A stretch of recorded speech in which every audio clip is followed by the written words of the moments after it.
Karistu Imami, and I'm the host of The Road to Success for Your Highly Sensitive Child. This podcast is about empowering parents of highly sensitive children to nurture their child's unique personality trait and create a path to success. Our podcast provides guidance, insights, and support to help you unlock your child's full potential, fostering resilience, confidence, and a bright future. To book a private coaching session with me, please click on the link in my bio or go to www.pod.co/coach to parents of HSC. If you haven't listened to episode 1, I invite you to do so prior to listening to this episode, as episodes 1 and 2 build the foundation for all subsequent episodes. Today's podcast is about understanding your highly sensitive child. I will cover the following topics.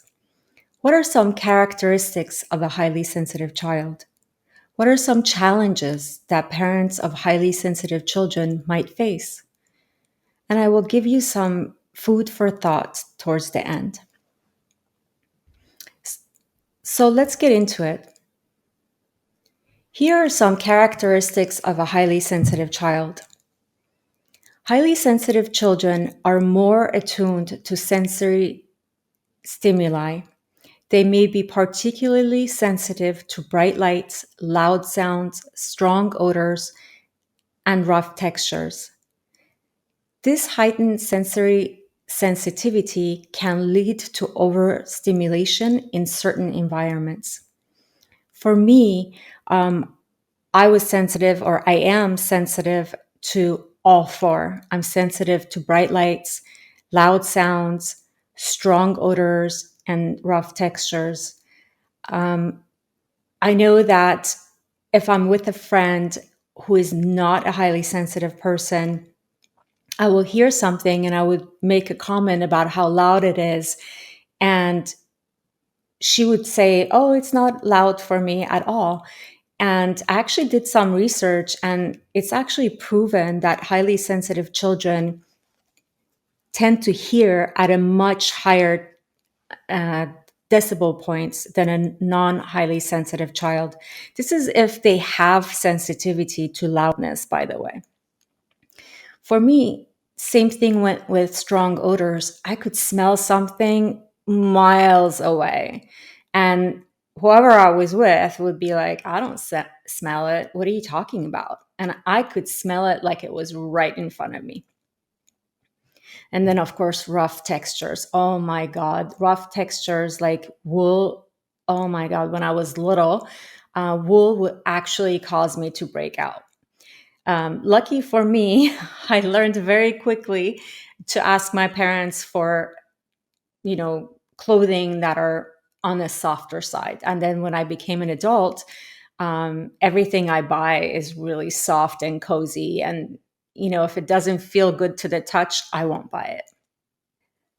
So the next characteristics is highly sensitive children experience emotions intensely. They may have a rich and complex inner emotional life, feeling joy, sadness, empathy, and other emotions deeply. This emotional depth can contribute to their empathy and compassion. When I was little, I was riding my bike. At the time we were living in Iran, I was riding my bike in front of our house. And in the distance, I see a school bus, and this lady gets off of it. And I guess her skirt got caught in the bus, and the bus took off, and the lady was being dragged along behind the bus. And I could hear her screaming, but I guess no one in the bus could hear her. So I quickly bike over to her, and I stop the bus, and I get them to, open the door and let her, get her untangled. And then I rush upstairs to my parents' house, and ask my dad to get out of bed because it was midday, and my dad worked. My dad is a physician, so he worked at nighttime in the hospital sometimes. And so he would come home in the middle of the day and take a nap. And he was so angry at me for waking him up. But then I explained to him what was going on and that he's the only doctor that I know in the neighborhood, and he needs to come and help this lady out. But I could completely feel her emotions. Like I felt like I was the one hurt. And I could feel her pain so deeply. And I was so lucky that I was there, that I could help her out, because I have no idea what would have happened to her if I wasn't there. The next characteristic is that highly sensitive children are deep thinkers who often engage in introspection and reflection. They may ponder life's big questions and have a strong sense of inner purpose. For example, when I was little, I felt that my purpose in life was to save animals. So I would go around our neighborhood and I would find little kittens and I would feed them milk. And at dinner, I would spit out all my meat in a napkin and hide it from my parents. And when they were not looking, I would go outside, take a stroll, and feed all the homeless cats that I could find. Highly sensitive children tend to notice details that others might overlook. They're observant and have a keen eye for subtleties, making them excellent at tasks requiring attention to detail. If you show me two pictures and ask me to find five things that are different, I can very easily find all five items, even if they're super hidden, like a dot on a skirt in the picture. Highly sensitive children can become easily overwhelmed in chaotic or overstimulating environments. They may need more downtime to recover from sensory and emotional overload, or you might consider skipping these types of environments altogether or limiting the time you spend in them. By the way, it's very possible that your highly sensitive child would thoroughly enjoy him or herself, for example, at a park for hours and hours and hours, but they would become overstimulated and would cry the entire way home because they didn't stop when their body needed to stop and when before reaching that overstimulation. So as a parent, what you could do is help with understanding what point does your child need to take a break, and before they reach that overstimulation point. HSCs have the ability to think deeply and connect seemingly unrelated ideas, which can lead to innovative thinking and creative problem solving. When I was younger, a friend of mine said that I always find a way where she sees a roadblock, I see an opportunity to solve a problem. And I always find a way. And that's true about me even today. So she was so right about me.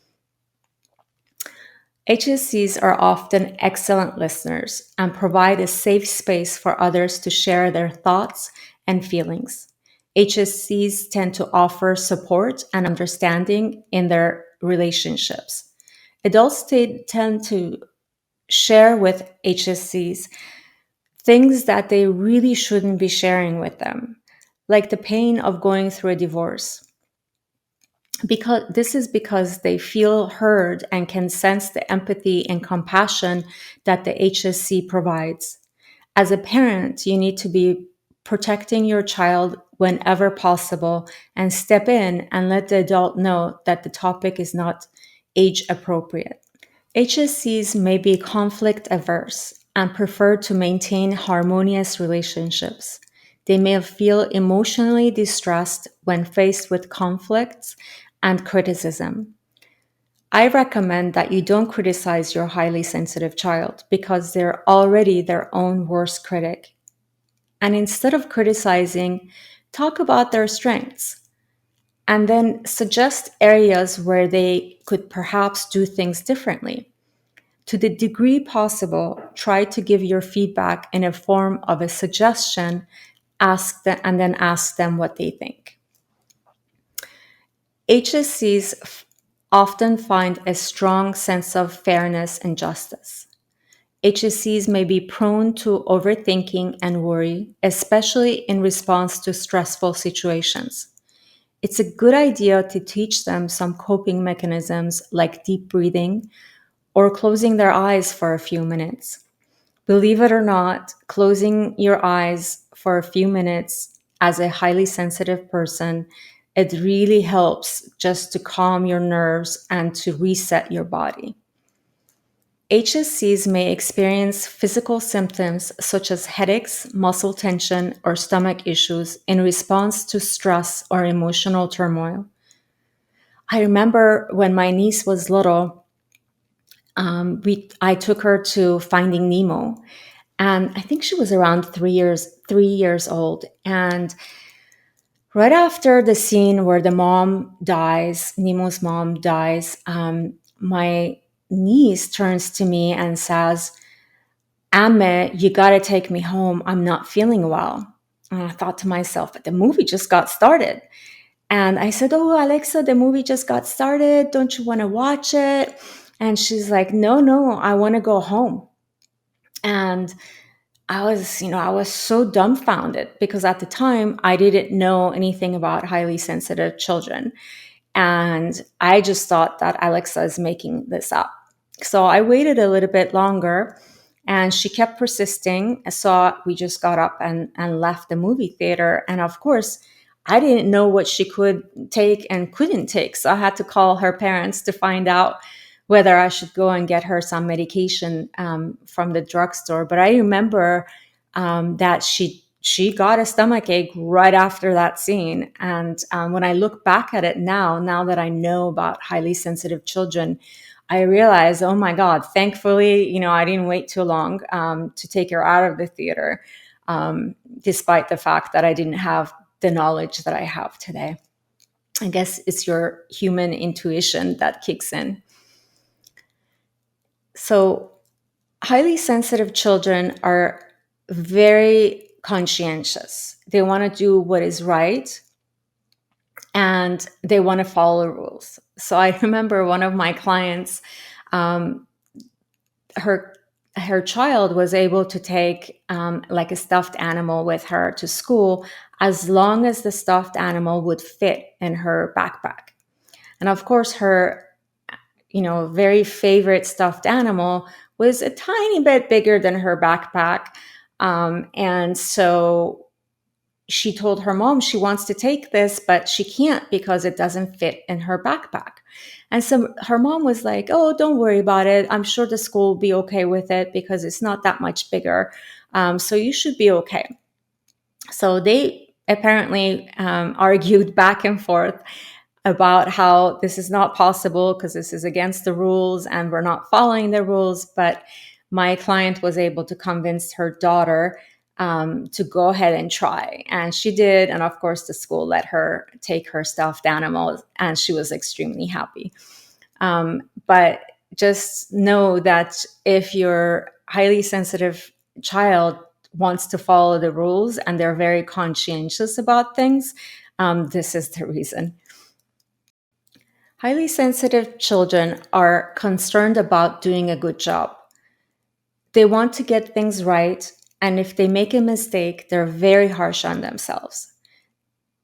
That's where the perfectionist tendencies come into play. So, as a parent, what you want to do as early on as possible, teach your child that they don't need to be perfect. And no one is perfect. No matter how hard you try, you will not become perfect. So, the sooner they learn not to have this perfectionist tendency, the better. I don't think it'll ever, like, they're able to completely get rid of it, but I know that I have worked on myself since I learned about the harm that being a perfectionist can have on your life. I learned this through Brene Brown, and ever since then I've been working on myself, and I know I'm getting better, but I definitely still have the perfectionist tendencies. So I'm hoping that if you teach your child at a young age, then by the time they're an adult, they might just have maybe 1%, 2% left of this tendency. And then highly sensitive children have a very rich inner world. They have very vivid imaginations, both when conscious and while asleep. My dreams are extremely detailed and vivid. It's like I'm watching a movie. Depending on your child's age, it would be very good if they could get into a habit of writing down their dreams. Maybe first thing in the morning, before they would forget it, or even maybe get up while it's fresh in their memory and just like record their voice quickly so that they don't disturb their sleep. But it's really good for them to get into the habit of writing down their dreams and having a dream journal. And that helps them process their whatever is going on in their life. But it also helps you to see what your child is struggling with and what they're needing to process. HSCs take empathy to the next level because they feel so deeply and they can often pick up on the emotional state of others. One of my client's son's preschool teacher told my client that your little boy gives me a hug whenever I'm sad or I'm not feeling well, but he never gives me a hug otherwise. I don't know how he knows, but he does. He knows how I'm feeling. And it's amazing that he can sense that and he comes and gives me a hug. So let's talk about challenges that parents may face with having a highly sensitive child. The first challenge would be emotional meltdowns, screaming, crying, yelling. Highly sensitive children often experience emotions very intensely. This can lead to frequent emotional ups and downs, making it challenging for parents to help their child manage strong feelings. So I think the best thing that you could do for your child is don't tell them to stop screaming or stop crying or stop yelling. Try to comfort them to the best of your ability. Because you don't want to tell them not to have the emotions that they're having. What you want to do is have them learn how to feel their emotions, sit with them, and accept their emotion and just let it pass. Emotions are very important, and every emotion is telling us something. So if I'm crying, that means I'm sad. Something has made me sad. So I have to sit with it and ask myself, why am I feeling sad? What made me feel sad? And I need to process it, because if I just move on and stop crying and just try to be strong, that means that I just pushed that feeling way deep, and at some other time, it's going to surface back up. So it's best to learn at a very young age how to deal with your emotions and to accept your emotions. It's very crucial that your child understands that emotions are important. Emotions are our body's way of communicating with us. So don't shame them for crying or screaming or yelling. I had this happen to me as a child where my dad told me I'm not allowed to cry. Even as a tiny child, I remember I was so young. I was in preschool, and um, my dad would say, if you cry, I will hit you.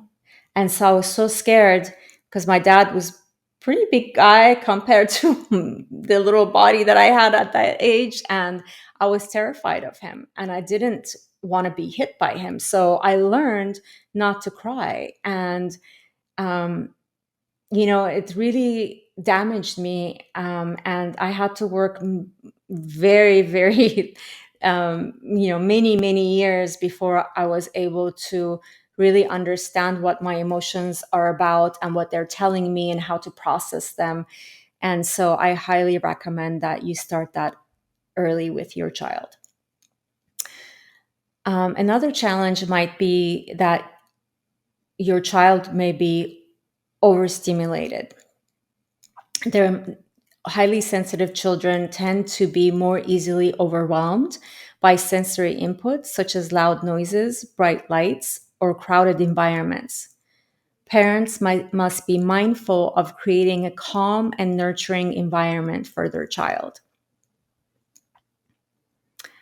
Anxiety is another issue. Highly sensitive children are more susceptible to anxiety than non highly sensitive children. Parents may need to provide extra support to help their child cope with fears, worries, and social anxiety. Highly sensitive children tend to be perfectionists, as I talked about this earlier. Um, they really don't like to make a mistake. So it's really important that you encourage them to have a healthy balance between striving for excellence and accepting imperfection. HSCs may struggle with making friends or dealing with peer conflict. So, as a parent, it would be very helpful for you to provide some guidance and social skills to help your child build positive relationships. And then there's stress and sensory sensitivities. Stressors and sensory sensitivities can lead to physical symptoms such as headaches or stomach aches in highly sensitive children. Just be prepared that if your child tells you that they have a headache, or in my case with my niece, that she had a stomach ache, listen to them. Even if it doesn't make sense to you, it's they're being honest with you. They are telling you they have a physical ailment. It's actually there. So please don't disregard it. And then they might have some school challenges because highly sensitive children may have difficulties with transitions, criticisms, or overstimulating classroom environments.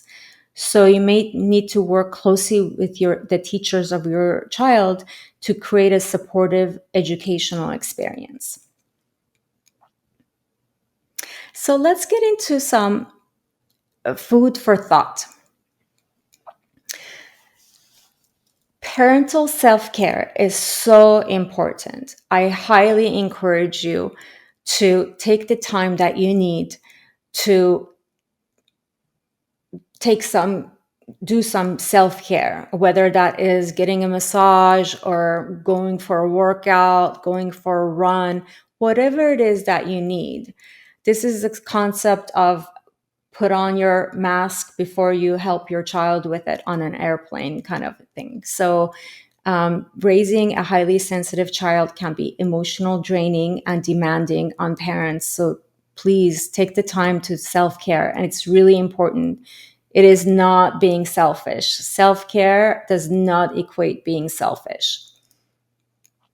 And actually, it's the exact opposite, because the better you take care of yourself, the better version of yourself you can be for your children and your family. So, understanding and validating your child is very important, because often highly sensitive children feel misunderstood, especially if their sensitivities are not recognized or accepted. So, the best thing that you could do for your child is actively listen, validate their feelings, and provide reassurance. Lastly, be an advocate for your child. You may encounter skepticism or a lack of understanding from others, like your child's babysitter or your child's teacher.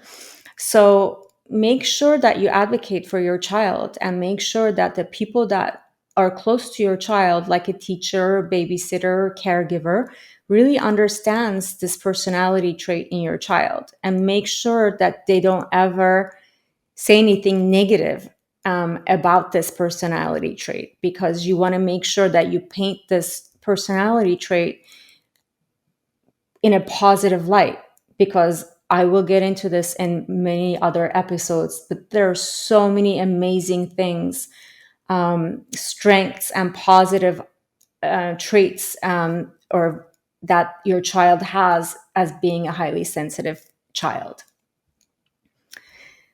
So, as we close this episode, I want to remind you that you have the power to create a bright and successful future for your highly sensitive child. Embrace their uniqueness, nurture their strengths, and provide them with the love and support they need. Together, we can pave a path to success that aligns with their sensitivity. Thank you for joining us today, and remember, you're not alone on this journey. We'll be here with more insights and inspiration in our next episode. Until then, keep believing in your child's potential because they truly are extraordinary. Stay tuned, stay inspired, and stay committed to setting your child up for success in life. To book a private coaching session with me, please click on the link in my bio or go to www.pod.co/coach